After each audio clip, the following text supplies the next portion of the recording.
What is going on, everybody? Jimmo here again with another great video where we're going to be painting this Mazda. Some various repairs all over it. You'll see different colored primer on almost every panel, which is one of the things I hate the most. But yeah, I think I've complained about that in other videos already. So what I'm doing now is taking my reading on the back door because that's where I have the tightest amount of blending space, so I want my color to be the most accurate on that back door. So let's have a quick look at the prep. Like I say, we only have a little bit of blending space, so I got to keep my color nice and small there. It was this little dent fixed on the blend panel, kind of a freebie. And we moved to the fender here. I'm not crazy about this prep work. You can see on the top those little tiny dots. That is some body filler used on top of the primer to fill in some pinholes. It should have been done before it was primed, but that's what I got. And we got our hood. You can see it's a different color. The primer should all be the same color in a perfect scenario, but we're going to just go with it here, and we're blending our color again on the other side into this right fender. So we're going to keep the color on the top and clear coat the entire fender. So what I'm going to do for my painting here is I'm going to double gun this. I got my wet bed, which is a clear product to keep everything nice and wet, which I'm going to lay down first on my blend panel. And since I'm going to be blending the other side, I'm going to wait till I get around to that other fender before I lay my wet bed over there, because I want it to be as wet as possible while I'm blending my color into it. So quickly change my gun here and a little test spray. Yeah, there we go. And then I'm going to be applying my color over this here, trying to keep it small. I don't want that color to go all the way to the edge and cause a difference in color between the front door and the rear door.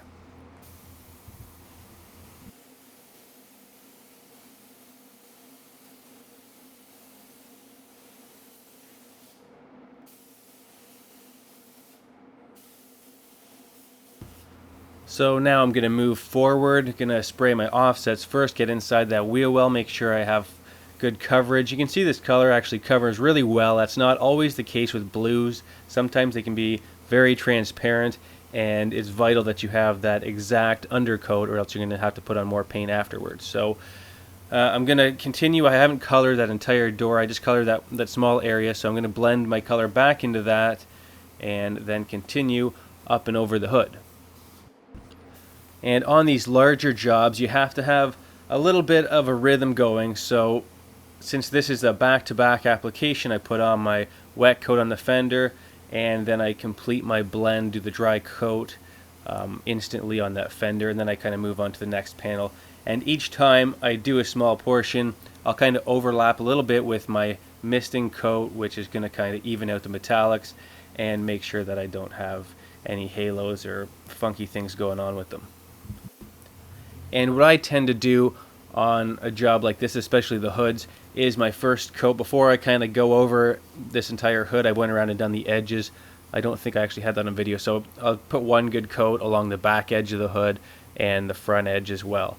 And then I'll kind of color in the rest as I go. And when I was actually laying this down, I don't know, maybe my pressure wasn't quite right. It was striping a little bit on me, and I was kind of concerned if it was a lighter metallic, I might have had a little bit more trouble. But when I went to kind of even it out with that mist coat, it seemed to give me a better coverage, and it didn't seem to cause any problems. And the guns I'm using here are both Devilbiss Tekna Prolites. I've been using my SATA a little bit more for clear. I've been trying to keep it as a dedicated clear gun, as I've mentioned before, which is generally the best kind of practice. So I got my Devilbiss Prolites doing all the work with my base coat, and they're great base coat guns. I can't complain. I do prefer the SATA generally for everything. I should pick up another one, but they're like, I don't know, $700-800 guns. So I'm gonna hold off for a little while. These are doing the trick. So yeah. So you can see I'm on the second part of the hood, just coloring it in as I go. And once I get my base coat down, and I have to be a little bit careful. Once I get to my edge here, we're back into using the blender, so I'll put my blender down first so I have a nice wet panel to bring my color into. If I had done that at the beginning of the job, it could have dried up and I wouldn't have gotten as good of a blend as I could have. So that's why I do that at the end. So here we have the color going back on now. I'm going to blend it into it, and I'm going to be a little bit careful not to get it to like the edge of the fender. So you'll see I'm kind of spray a little bit more controlled than just firing away. So that's just to kind of keep my color from hitting the back edge of the fender and causing a difference between the fender and the door. And then I will proceed to put on my mist coat again. I'm going to try and go above, like kind of beyond where I started with my wet coat. So I want to kind of overlap into the first half of the hood that I did, and that'll kind of even out the transition between the heavy color I just put on. And then I'll bring that all the way across the hood and over the top of the fender. And looking back at this footage, it seems that I'm angling my gun a little bit. That's not really what I should be doing. I want to keep it as parallel to the surface as possible so it goes on as even as it can. That's probably why I was having a striping issue earlier. And the last thing that I'm going to do with my color is, since I'm also painting the bumper in the other booth, I'll show you that in a sec, I'm going to bring a bit of color into the front of the fender. So I'm going to get a more accurate and consistent look on both sides of the fender where the bumper is going to match up to it.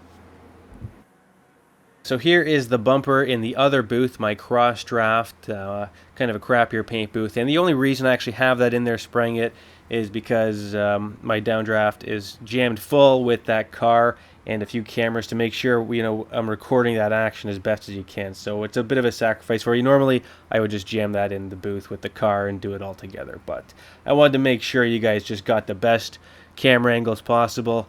So here we are. Let's get back to it though. So probably 25 minutes of flash time has passed by, and I'm going to give it a quick run over with my tack rag. That's going to take any debris that might have fallen in between coats, or sometimes even in the paint the metallics just kind of lay astray and can cause kind of a little bump resembling a dirt nib. So I rub it down with this tack rag, which is kind of like a mildly sticky cloth that picks up things but doesn't leave any residue on the panel. And I mean, I've done jobs sometimes where I don't use the tack rag, and I get mixed results. Some people don't use them at all. Some people use them religiously. I mean, I don't know if I can. I think generally they come out cleaner using the tack rag, but I mean, I've had jobs where I've just kind of gone on a whim and didn't tack it really at all, and it came out clean. So I don't know, just one of the many great paradoxes of painting cars. So here's my clear going on anyway. First coat, this is LE8300 from Axalta or Chromax. I don't even know exactly what label it's under anymore. So I'm doing kind of the door and fender together. And I started from the bottom and worked my way up to the top. I don't really know why. I'm sure I'm going to have somebody ask, so I just thought I'd throw it out there. I think it really depends, what kind of mood I'm in. I don't really have any logic. I've heard people kind of spit out different theories on, keeping the overspray going down or up. It's going to create cleaner jobs.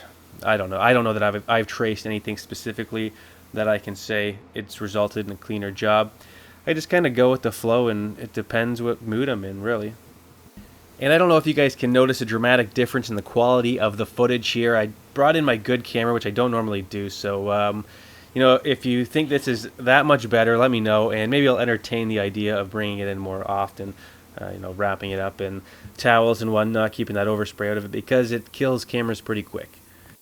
I've got to say, though, my old JVC, I've had that thing for like 4 years, and I haven't been able to kill the thing. It's been actually a pretty awesome buy. I'm going to show you the footage. The second coat's actually going to be for my JVC. The first one was the Canon Rebel T2i, kind of like a lower mid-range kind of consumer level camera, but it takes some pretty good footage, I think. You can probably see it kind of struggles a bit with the white balance, especially in this booth. That's why I like to do all of my filming in the other booth, and it usually comes out an awful lot better than this one. I'm kind of like a film guy, so this sort of stuff drives me kind of batty. I don't know how much you guys care about it. But anyway, let's get back to the paint stuff here. So it turns out I lied. I actually used my Tekna gun to put on the clear. I thought I used my SATA. I don't know why I didn't use my SATA here. I don't know. If I could go back in time and ask past Jimmo this question, I'd be very curious to hear his answer. But I got my Tekna laying the clear on this one. Maybe it was just because I'm using the 80, was it 83 or 8400 clear, I can't remember, but it's a bit of a thinner clear than the stuff that I'm normally spraying in my cross draft. So maybe that was my logic. The SATA is kind of a hog, it just hammers it on. I like it for the thicker clears. This one's a bit thinner.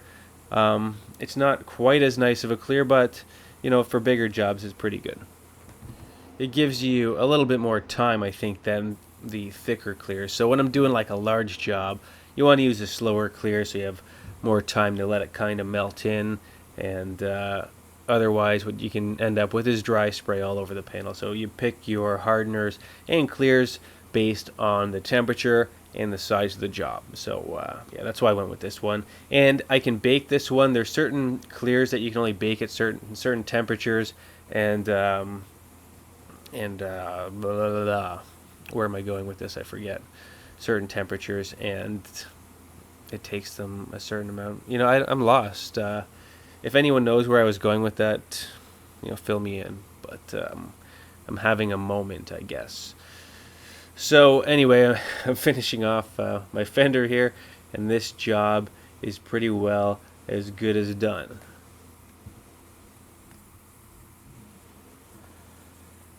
So here's what she looks like off the gun. It didn't come out too shabby whatsoever. That gets a little bake cycle, about 15-20 minutes at 140 degrees-ish. And it was a Saturday, so it actually sat a few days before being polished, a few little dirt specks and whatnot, and then being reassembled. And I know you guys love that final shot of it all completed, which I don't always have a chance to do, but in this case I did, which is coming up in just a sec. So don't forget to follow me on Facebook. It makes me feel really special knowing you guys care enough to like the Facebook page. So I really appreciate it. And let's face it, I don't have much in this world. I need this, guys. Just like the goddamn Facebook page, okay? And if this is your first video, check out the other ones. And don't forget to subscribe, because there's all kinds coming down the pipe. And, I'm always plugging away at this sort of thing. So that's it for this time, guys. Thanks, as always, for watching. And we'll see you next time.